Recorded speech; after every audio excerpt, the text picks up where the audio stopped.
Well, hello and welcome to a very special edition of the Andrew Eborn Show, joined today by Howard Cox. How are you doing, Howard? I'm doing very well indeed. It's great to see you. It's great to see you too. We had Ben on the show this morning, and I've been saying to Ben for a long time, what a lot of the viewers, brilliant viewers from the Andrew Eborn Show say is, look, two things they want. Get together with Rupert and don't split the vote. Where are you on that? Well, I always argue this thing about don't split the vote because I think that's insulting the electorate. They've got a brain. They should be choosing on the basis of what they want, not what they're scared of. And as far as, you know, in getting together with Rupert, I mean, Ben is much closer to the situation talking to Rupert, but I've known Rupert for a long time. He was very kind to me and he was very helpful in my mayoral election. And you know, he's become a good friend. But I do not understand why the two of them are not together, and I think a lot of people I share that view.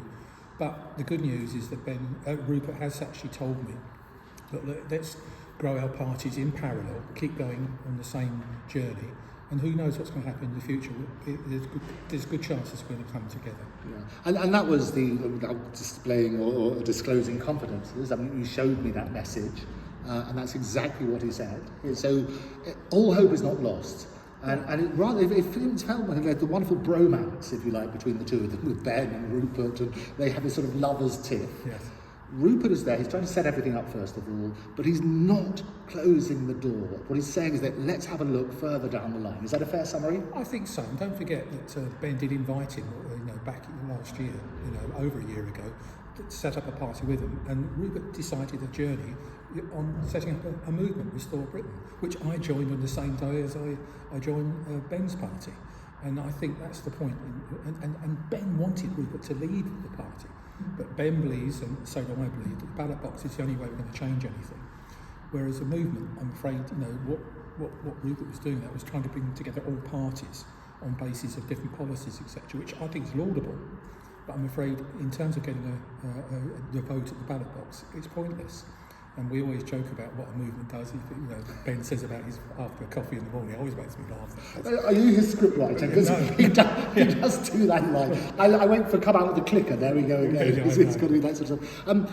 It is important because I think that what happens is the Labour Party, they're always going to be rubbing their hands in glee. The fact you've got the Conservatives, you've got Reform, you've got Advance, you've got Restore. Great, you carry on. You're not going to take any votes away from us. So what happens on that basis? Well, that's a good point. I mean, we haven't got a clue. Don't forget we're 2 to 3 years away from the general election. It may happen sooner. The way the Labour Party are performing, I think, he could be forced into actually going to the country. But as far as I'm concerned, there's room for anyone, a number of parties. In fact, on the right, and I hate the label left and right, but on the right, there's something like 11 or 12 different parties.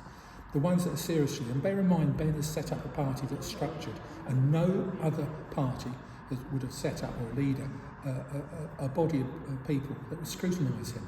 And I'm part of the college in Advance UK. I'm very fortunate to be asked to be on that group, which is there to do two things. One is to actually create policy, and this policy is based on people with great minds, critical thinkers.